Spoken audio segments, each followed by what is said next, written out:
So this is my contest entry for Toddy Walnuts 100,000 views contest, subscriber contest that he's having. And he said if you do both of the things on it, you get 2 entries. So I figured why not do both?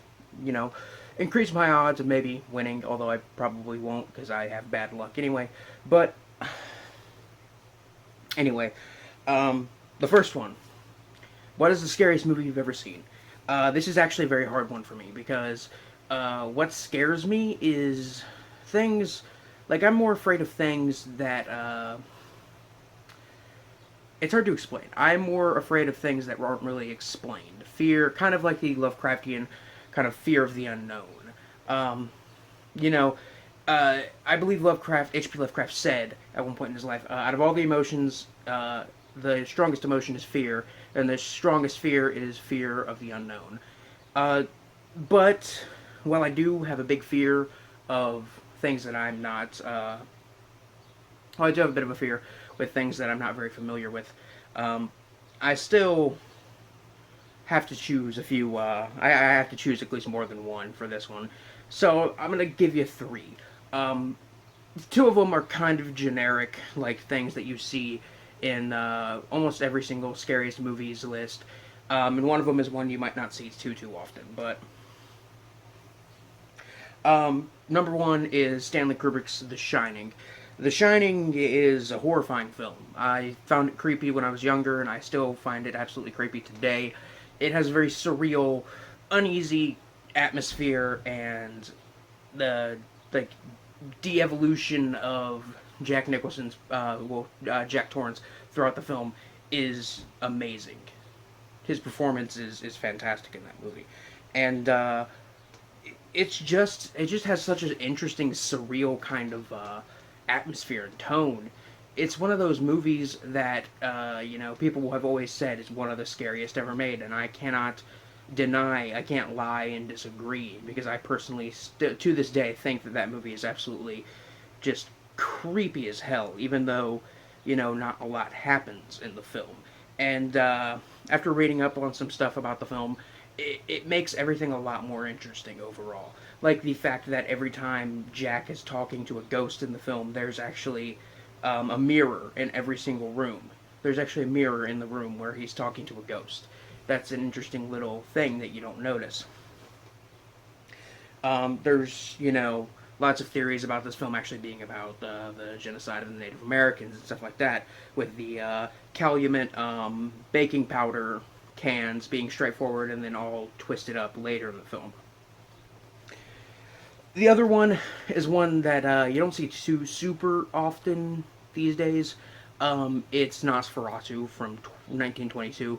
Nosferatu, I didn't actually watch this film until last year, and I was honestly surprised that a film that has no actual like audio dialogue and really no sound at all other than some music could be as creepy as it was.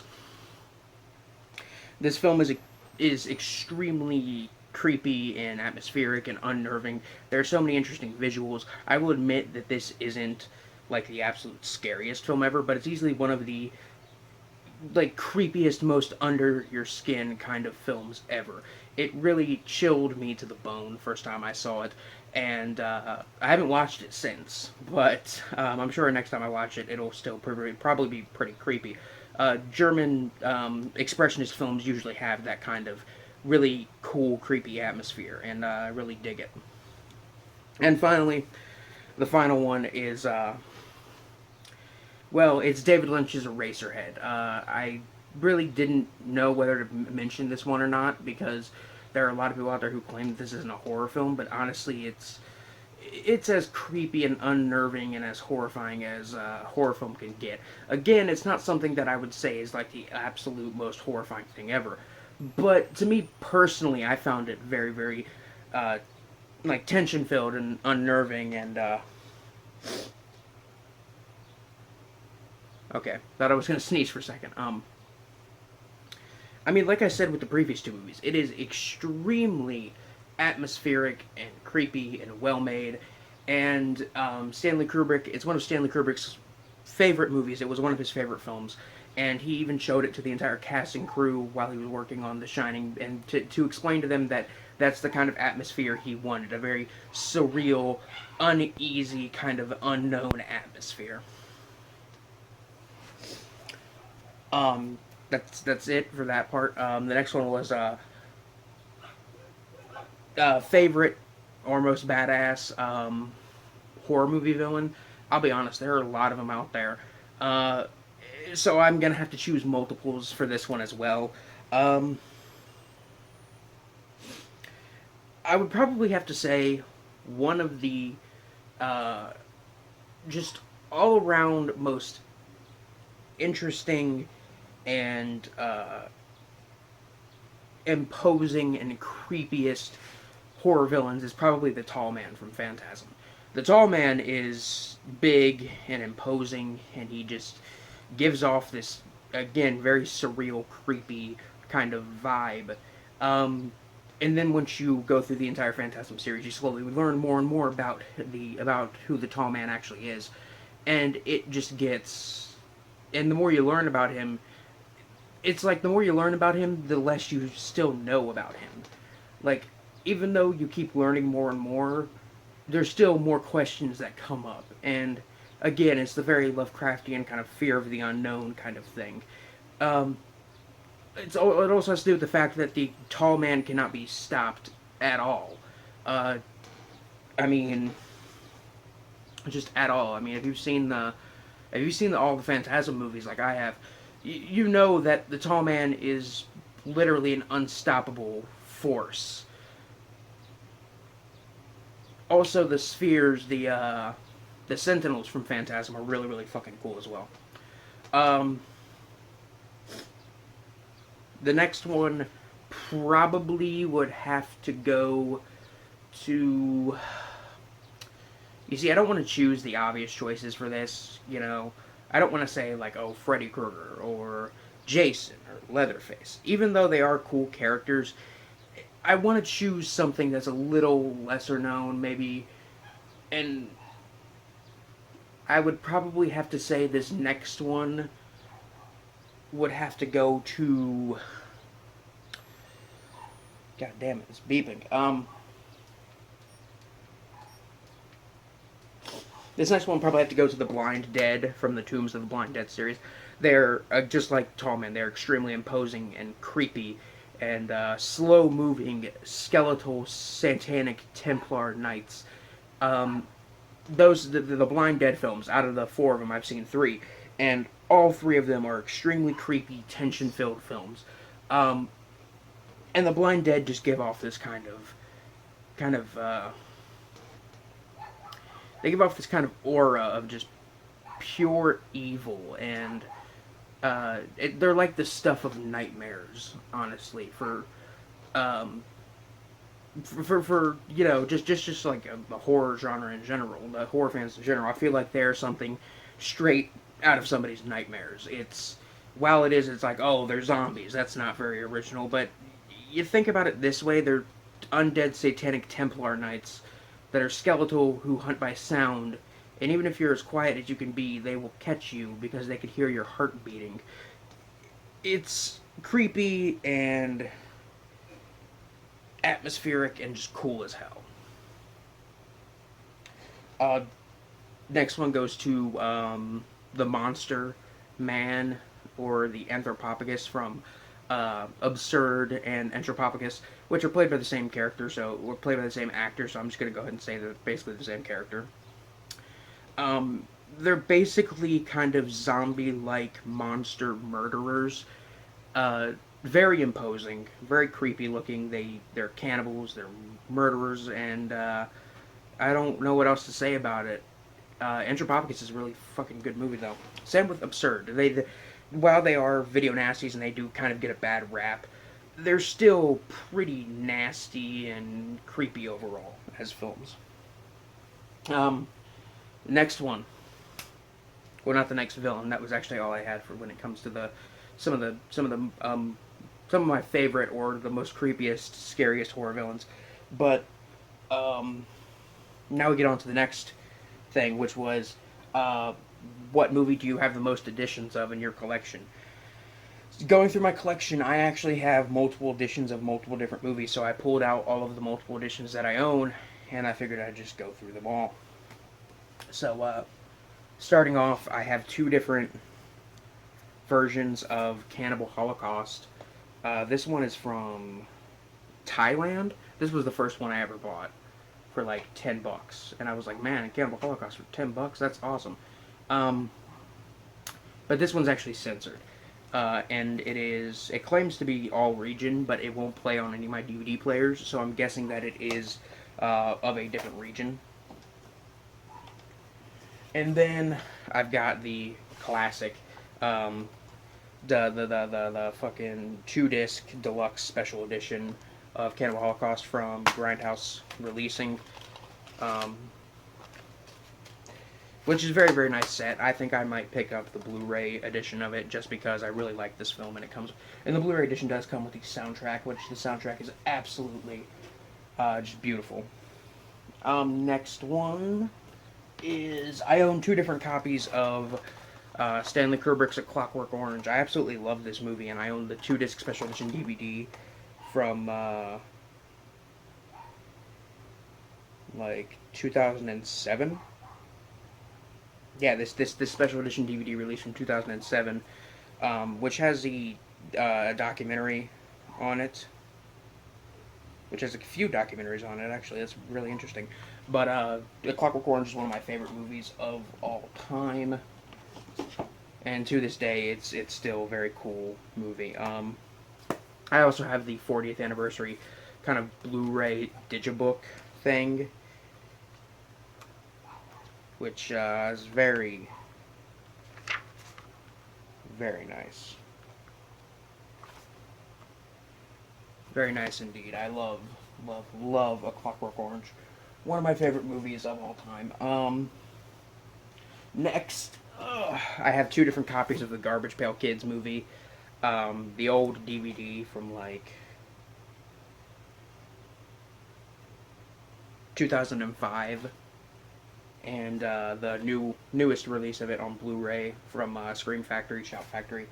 It's just two different versions of it. Same movie. This one has no special features on it though. But I like the Garbage Pail Kids movie. It's terrible, but it's kind of entertaining. Let's see, where is the next two? Next two are Dead Snow. I own it on Blu-ray and in this special edition steelbook, which is a very, very nice steelbook. Apparently this is a like Canadian only steelbook, so this is like kind of rare. Happy to have it. Happy to have it on both DVD and Blu-ray.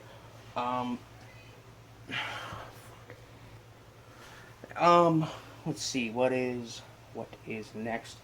Next we have the Evil Dead movies, which I actually own quite a few different editions. I actually own the first two Evil Dead movies on VHS.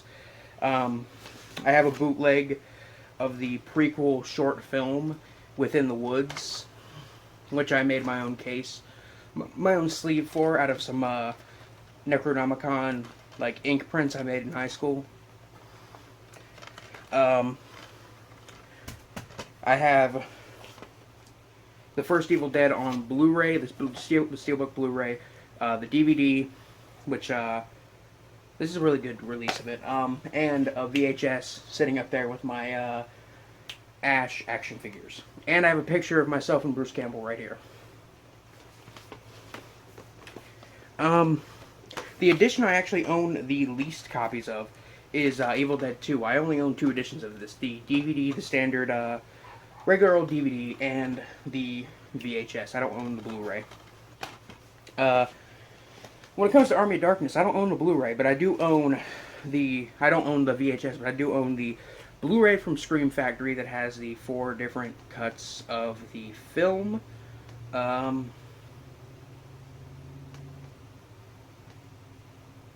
pretty sure this has like 4 different cuts of the film in it. Very, very good release of the film though.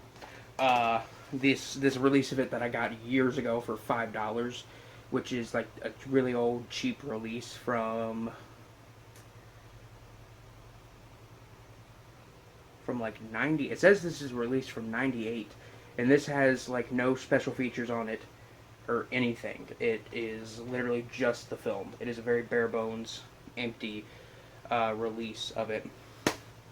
And then I got the official bootleg edition, director's cut edition, which this was the first time I ever saw the actual full-on director's cut of the film. And I'm gonna hold on to this because I really like that they made a official bootleg edition of the director's cut, and they even made the disc look like a bootleg and put a piece of paper with the chapters on it in there.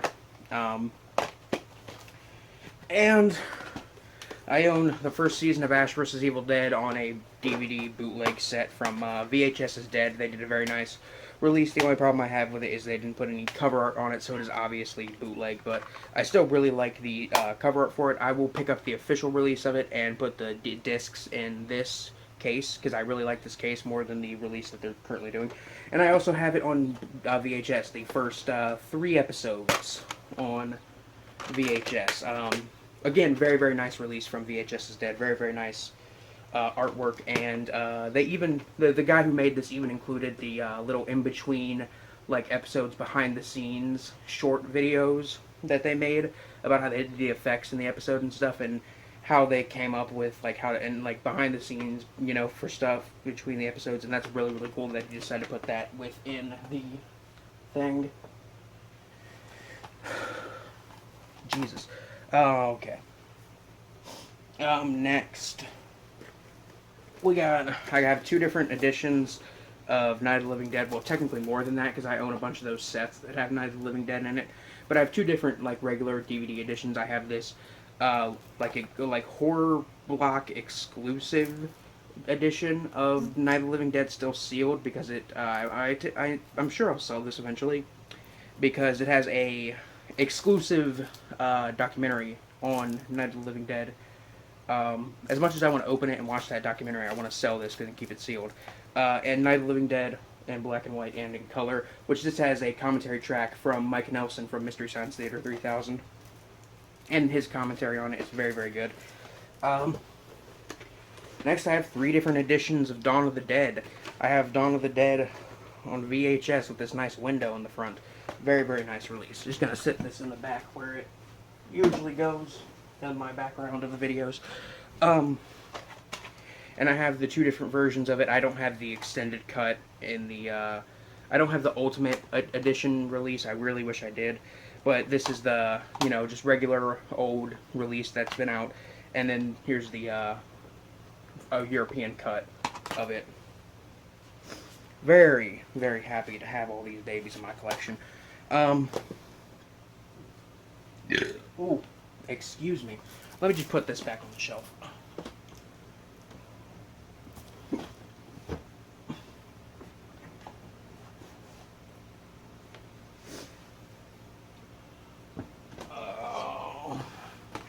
I'm just putting some of this stuff back up on the shelf so I don't have to do it after I stop recording.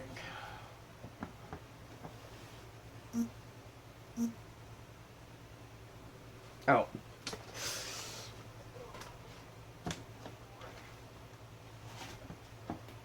Okay. God damn it, man. Next I got 2 different versions of Return of the Living Dead. I got it in this 4-pack, which it's on its own disc, and this old DVD release of it, which has the original cover art, which is the artwork I prefer for it. I also have the Scream Factory Blu-ray of it that's coming out this summer, pre-ordered. Next, I got a regular old release of Bride of Reanimator on DVD from Artisan. This is a pretty old little release. And I have the special edition from Arrow Video with the artwork and the comic book in it and everything. It's very, very, very nice. Very minty fresh. Let me just...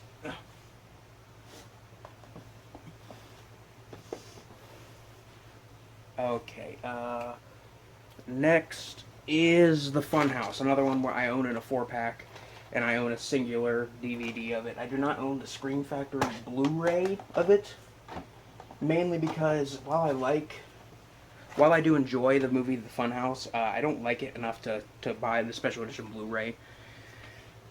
Even though I do think it's a pretty solid movie, it's just not as good as Texas Chainsaw Massacre or Eaten Alive, which I think is probably Tobe Hooper's best film.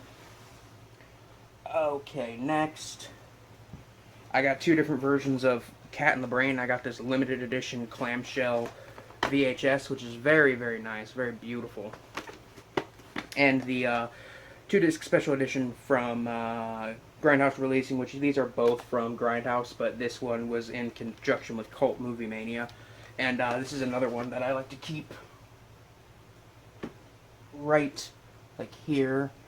Oh. Right there in the background, because reasons. Alright. We are in the final stretch here. I own two different copies of the movie Tantrum, which is a short film by James Bell, and I would highly recommend you check out the short film. It's a very interesting little short. And I have the special edition gore cover of it, which is very, very nice and gross. And I have just the regular DVD of it, which regular DVD, very nice as well. It's got some inside artwork of stills from the film. And yeah, I know I would highly recommend you guys check these ones out. These are actually, this short film is actually very, very interesting, and James Bell is a really, really nice guy. He even signed the gore edition right there. He even signed it for me, which, and even when it turned out that this edition of it is actually a copy of one of his other films, it actually turned out to be a copy of his other short film, Manure. I told him about it, and he sent me this to make up for getting the wrong movie, and he even sent me a copy of his other short film, Manure, because I already owned it on a wrong disc. So this is not really a watching copy as much as it is just something that I hold on to because he autographed it, and I put it in the background because I really like that artwork.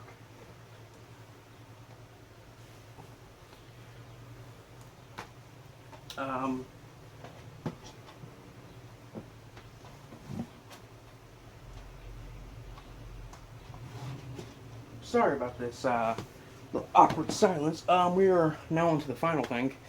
I own the Toxic Avenger on the special edition Blu-ray. It's a very, very nice release of this. It's on Blu-ray and DVD. And it's got it's got a new transfer of the film, as well as a new intro from Lloyd Kaufman and everything. New audio commentary. And new interview with the original guy who was Melvin. And then I have the Japanese cut of the Toxic Avenger. This was actually the first copy of the Toxic Avenger I ever owned. And it's longer than the U.S. Director's Cut, but that doesn't mean it's better. It's actually way worse than the U.S. Director's Cut. Although it does have some scenes that are kind of cool to see in context, but everything that they put in there was basically just to make it have a longer running time. So there's a lot of different filler content and crap like that. But anyway, guys, that is it for this one. So this is my official video entry to Todd Walnuts subscriber 10 to 100,000 views contest. So anyway, guys, this is Biscuit Boo 69 signing off. Peace.